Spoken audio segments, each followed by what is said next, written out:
was recognized for their contributions in the area of health and education. In the last two panel discussions, the troubling issue of the new genocide, and I'm not saying genocide, I'm saying genocide, came to light, as well as how to address this and to prevent it from happening in the Caribbean. The discussions highlighted the need for transferable soft skills in the curriculum that are critical to optimal performance in the workplace. The need for Guyana to create a special niche that will give the diaspora opportunities to invest in Guyana, and tourism being used as a means of crafting investment opportunities. And then we were introduced to lessons from other diaspora. And in this session, the Mexican ambassador to Guyana and the High Commission of India shared their lessons learned by their country in their dealings with their diaspora. Guyana is not the only country with a large diaspora. That's what we saw. The ambassadors presented the policies and programs that the countries have created and implemented to work with their diaspora. The Mexican ambassador shared Mexico's experience in policies and programs catering for diaspora engagement, one of which became international. That program is called the 3x1 or 3-for-1 program for migrants, which promote investment by migrants in their home communities. There has been a number of strategies undertaken in India, one being the assessment of the diaspora to understand their geographic distribution of overseas Indians in various parts of the world. The next session then toward new economies. Professor J. Mandel spoke about involvement in 2006 on the hydrocarbon working group, which was related to deep water resources. The expenditure, he said, came from academics, government officials, Canada, US, and others. Professor Mandel predicted that in the distant future, Guyana will face challenges and opportunities unlike anything that has occurred in the country's history. It is likely, though not certain, that the country will become an important petroleum exporter. There is a possibility that the sea rise associated with global climate change will require the relocation of at least segments of the Guyanese population from its coastal plain. Professor Mandel opined that there would be challenges with the technologies used, reservoir performances, problems with operation performance, environmental issues, and health safety with workers. The country will be at a disadvantage in addressing these changes because much of the human capital necessary to cope successfully with them resides outside of the country. According to Professor Mandel, Guyana's emigration rate of highly skilled people is the highest in the world. He suggested that revenue gathered should be used to enlist the services of highly educated members of the Guyanese diaspora to diversify Guyana's economy and later its pattern residents. In examining this topic, Professor Monroe stated that Guyana has no experience in oil and gas extraction. Therefore, the country will be faced with geological, technical, and managerial challenges. There is a need to develop global strategy training courses and career development support towards future technology. Guyana should look at other countries' experiences in relation to best practices of the recent emergence of petrostates. Professor Monroe believes that the Guyanese and Caribbean diaspora personnel could assist in the management and exploitation of natural gas that can provide cleaner electricity to Guyana by leveraging their expertise and skills. And then on Wednesday, we returned to Turkey, where we had the second conference of the Education Resource Ambassadors. 30 Education Resource Ambassadors were present at this meeting. The ambassadors gave introductory remarks. Presentations on the achievements and challenges of the universities were done by the 3 deputy vice chancellors, the registrar, and the facilities maintenance manager. The luncheon keynote. The luncheon keynote was delivered by the Honorable Joseph Harman, Minister of State.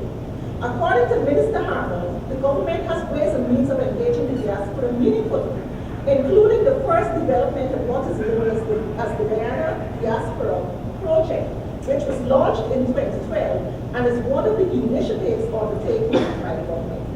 The main objective of this project is to create small and medium-sized projects through the establishment of community and entrepreneurial development initiatives that would enable growth, export for low-income communities. According to Minister Harman, the government of Guyana enhanced diaspora engagement efforts as it seeks to harness the expertise of the diaspora. And I think he gave out an invitation to the members here. The government is committed to ensuring a level playing field abroad through a stated, functional, and transparent diaspora strategy. With regards to structural engagement with Guyanese diasporas, the government of Guyana, in collaboration with the International Organization for Migration, IOM, is in the final stage of conducting the new Diaspora Engagement Strategy and Action Plan, which was presented at the conference. And the diasporas asked how they can, members of the conference asked how they can become involved with it. And I think he answered that question, so we're hoping that you will be involved in that strategy. Then the development of Caribbean Diaspora Engagement Center. Discussions were held on the development of Caribbean Diaspora Engagement Center. A document was circulated that discusses the context, structure, and how this entity would operate. And if I was speeding through my report, is that I didn't want the Vice Chancellor to stick his hand up and stop me, and we have bigger things and better things for the rest of the day. Thankfully, I will not be interrogated here. You can interrogate the report as it goes online.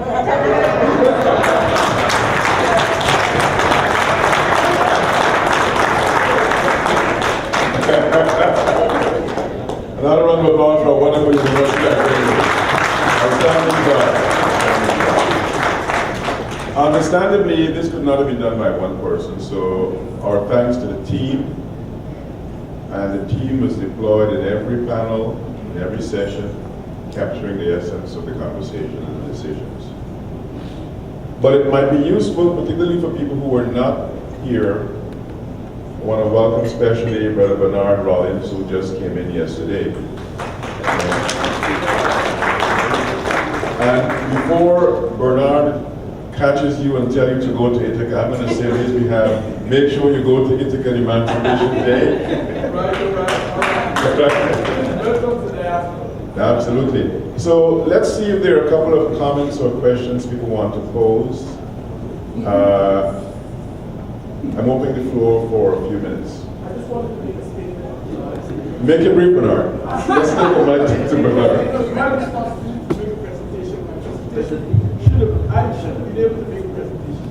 And it had to do with industrial space in industrial development in green space, and it would have been an eye opener to the government of Guyana and the University of Guyana. I live in New Jersey. I'm involved with the development of housing. Housing is taking on a new focus right now, and everything is green. Everything you do is green. As to whether you box it out or you take it in, it's green. So I wanted to bring that to your attention. I'm sorry that I couldn't make my presentation, but next year or next 2 years, I'll be able to bring something new to the table, even though I'll be here. But green space and green development is our focus right now in the state of New Jersey. Thank you very much. Thank you. Any other contributions? Kimani?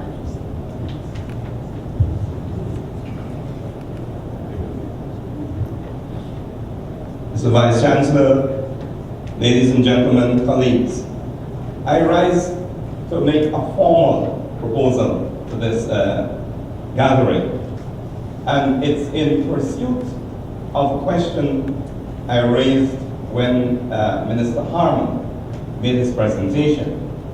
I want to proceed in full recognition of statements made about enslavement, colonialism, racism, and their living consequences that still affect this nation, everybody, across all sectors of our existence.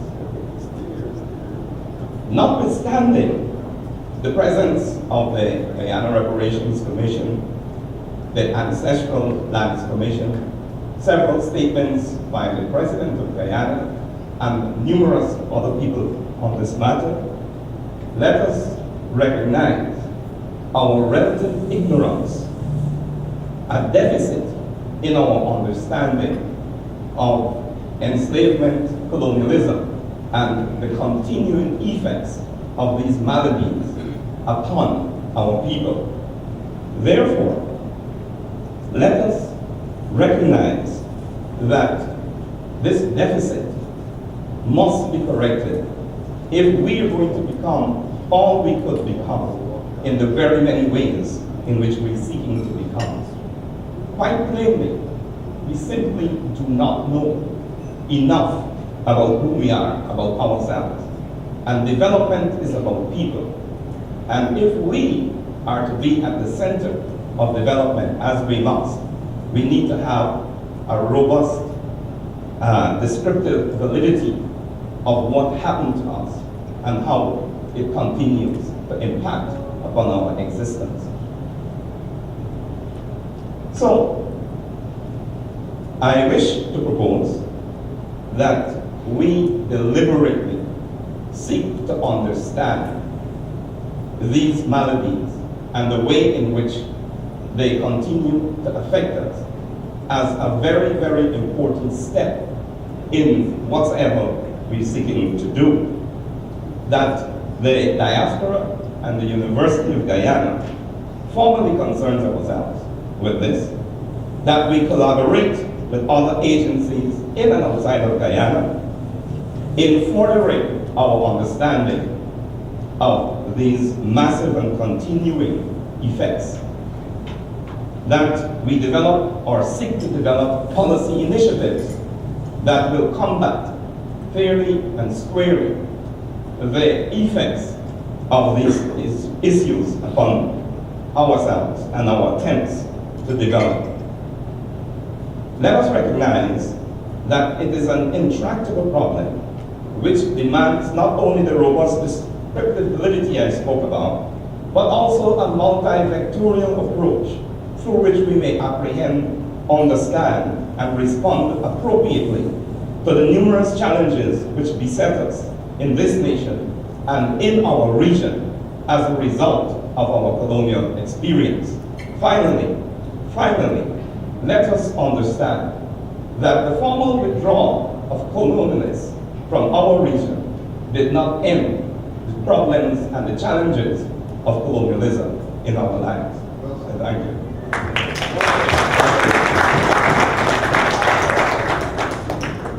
Before we go to the next speaker, and I see a hand in the back, I think Rose.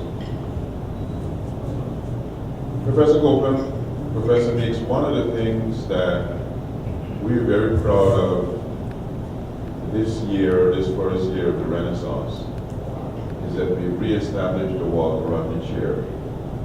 And Professor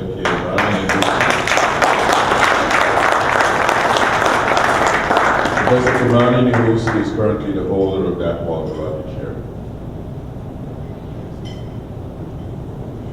So, firstly, I would like to commend VC and the planning team for such a much-needed conference. And I know there were times during the conference that we all were not on the same page, and I think that is the purpose, one of the purposes of the conference.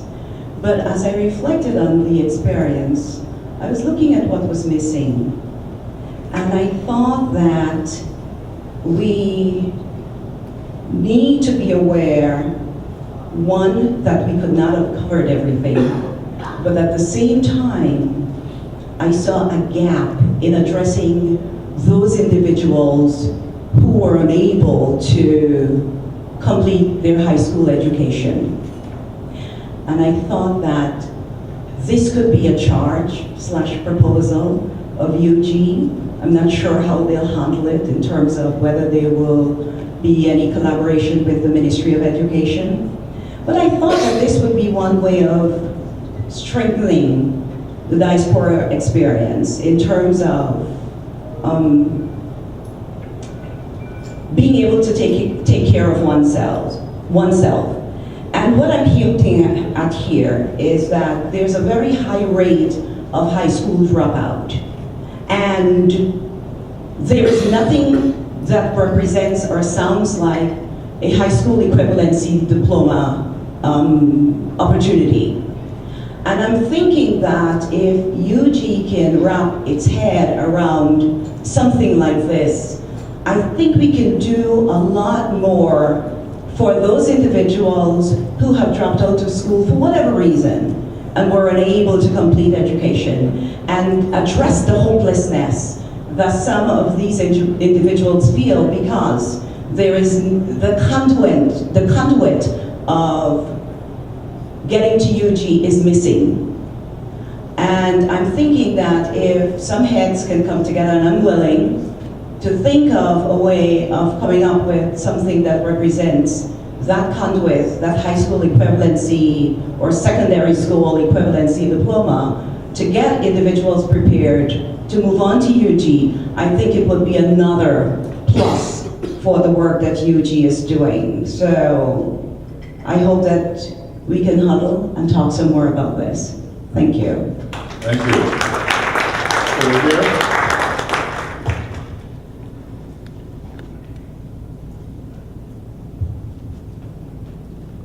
Thank you. Good morning. Good morning. In recognition of the statement just made, let's just share that there are some models and opportunities that exist in the community.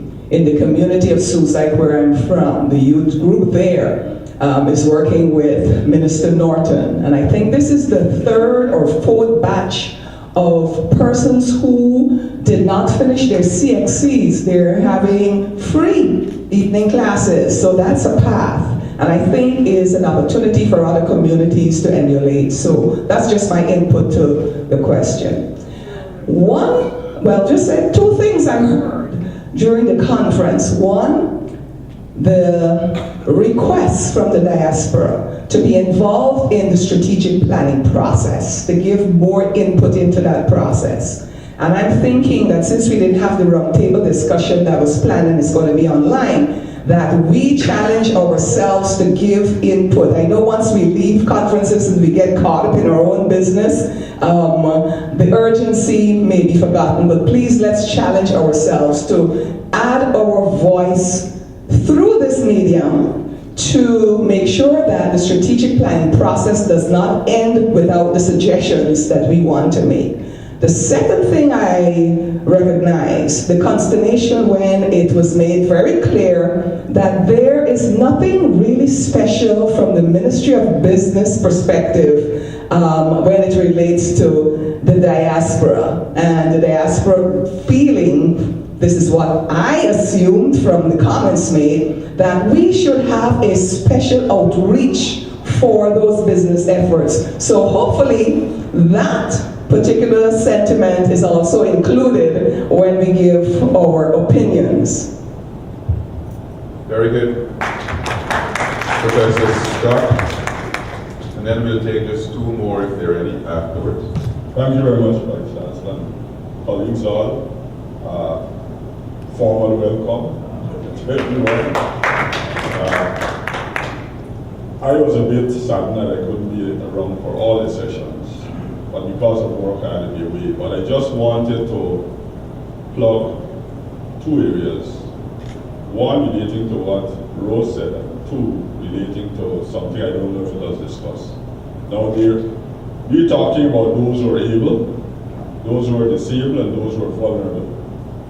I don't know if there was any discussion regarding a particular group of people who have skills and abilities, who have been part of the diaspora, but because of legal and other reasons, had to be returned.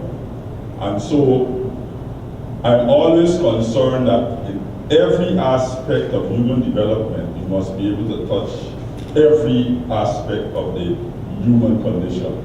And so my concern is whether or not we should engage that dimension in terms of the discourse. Those who are in prisons and whatever, there are people there who we ought to make sure we engage their energies. We need to look at a new system in terms of ensure that we will have that effective engagement. That's what I want to know.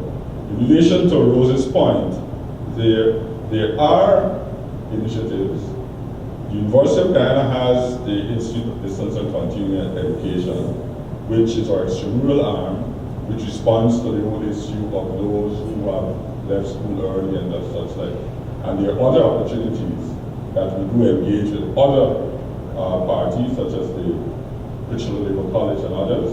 And so we are working closely with those access points so that we ensure that all because the idea of lifting the level of thinking and the new one, making us that neutral zone, will require a fulsome level of knowledge and understanding. So I just want to add those two. Great, thank you. Let's go to Rear Admiral Brett. Yes. You know, it was interesting when Mrs. George was speaking and she was talking about the panel in which Rear Admiral presented. Of course, I thought I heard her say, a rare admiral. Thank you, Vincent. Thank you very much. I thought in the President Granger's speech, he sort of identified the university as pivotal in defining the pathway for Guyana's green economy, green state. And I interpret it as a challenge thrown out to the University of Guyana to take the lead in this area. So I speak as an ERA now, and ask the university to look at the possibility of hosting a green economy conference here for a few reasons. One, ensure we don't have subtraction by addition. Two, that is less concussion in relation to the green Guyana's economy.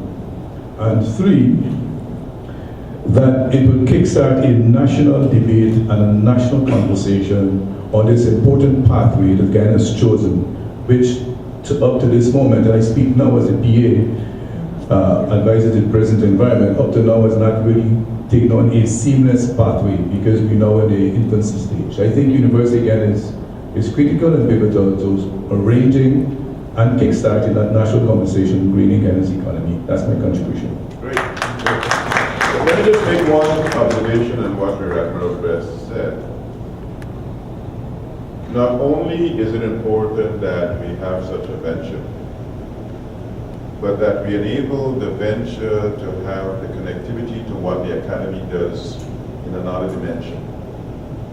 And so there were some of us in this room who were at the breakfast I hosted a few months ago after we signed the agreement with Ian Randall Publishers to establish University of Guyana Press. In discussing what would be the year one work program, we identified green, biodiversity as things we want to have as part of the publication program. So you're absolutely right. The conference is necessary, but in our view, it is not sufficient. We need to be sure that there is a stream of sharing, and that stream would include some things coming out from the University of Guyana Press. So wonderful. Let's take one or so more. We'll call in and then we'll go to Juliana. Good morning. Morning. I want to thank the Vice Chancellor and University for organizing this conference because I'm like, I want to back on the issue of dropouts from high school. I think the university has a legal problem in terms of which was discussed with the ERA, in terms that the university is not a school and because of that they can't get some disposition about energy, etc. I would like to recommend to the university that they open a high school, a university high school. And it's just as York is doing, we can do it, and we can enclose that Commons Lodge area, and a lot of young children who are failing can benefit tremendously from such an initiative. Second issue which I want to raise, I think there was, or probably there may still be, an elephant in this room, and we have not discussed it. Professor Dans wrote about it, and he sent it out to a few people, and I'm very concerned about it. And I hope in whatever document or paper go up to the government, it should strongly enforce that we, the diaspora, are not here to talk down to Guyanese.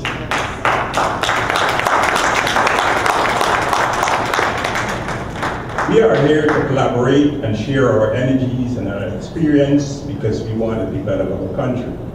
We don't want to be in America. We want to have a developed country. We want to get things done.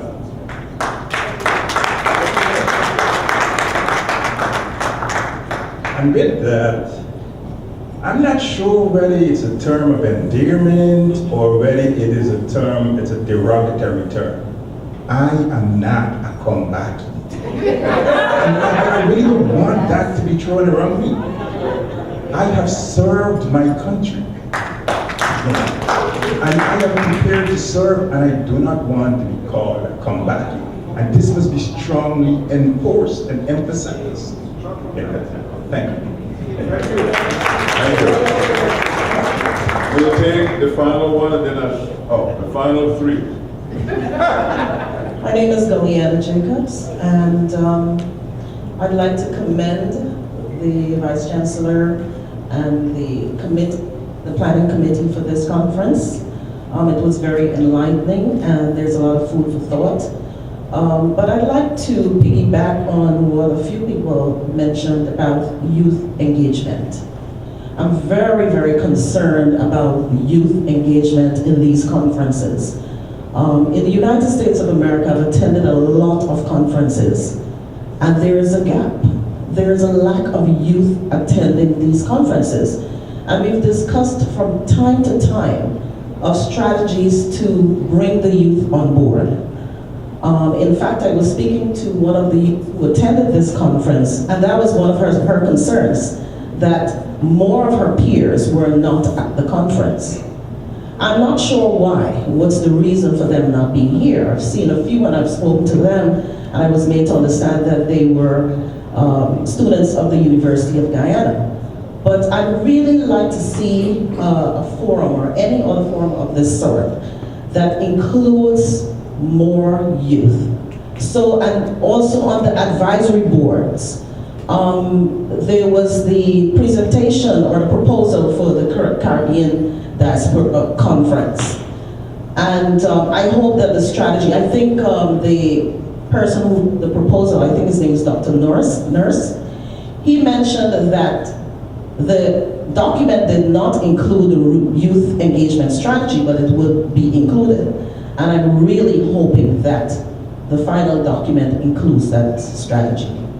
So going forward, I'm proposing that some sort of strategy be put in place so that on the planning committees as well, we will have youths so that they will be able to advise the board as to how to engage them. So I look forward to that, and I look forward to the next conference where I'll be able to see more youth involved. Thank you. Great, thank you.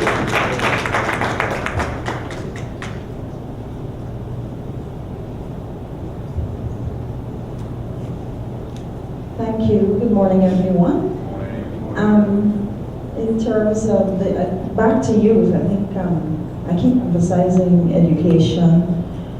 We have some models where, for instance, in the Northrop Plenary, I work with the Okrama, and the Northrop Plenary District Development Board, which is made up of 20 indigenous communities. They have actually developed the Bean Hill Training Institute, which actually helps to capture some out-of-school youth or some youth who would like to do more in natural resources management. And once you fulfill that particular institution, you can actually move on, and then you can eventually go to universities. The University of Guyana, there are ways to do it. But in terms of the failure of the education system here, in my view, is not at the high school level. We're failing at the basic level education. We have over 50% of students have failed common entrance.